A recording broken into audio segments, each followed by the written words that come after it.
सागर सिद्दीकी की खूबसूरत गजल। पतझड़ में बहारों की फिजा ढूंढ रहा है, पागल है जो दुनिया में वफा ढूंढ रहा है।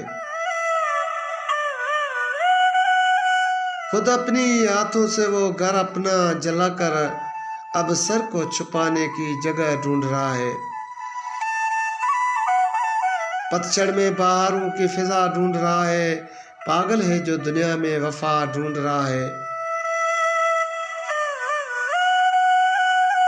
कहते हैं कि हर जहाँ पे मौजूद खुदा है, ये सुन के वो पत्थर में खुदा ढूंढ रहा है।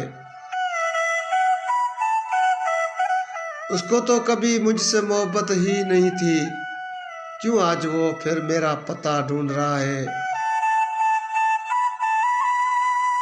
पतझड़ में बहारों की फिजा ढूंढ रहा है, पागल है जो दुनिया में वफा ढूंढ रहा है।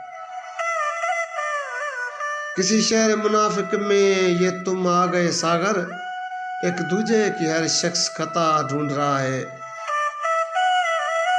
पतझड़ में बहारों की फिजा ढूंढ रहा है, पागल है जो दुनिया में वफा ढूंढ रहा है।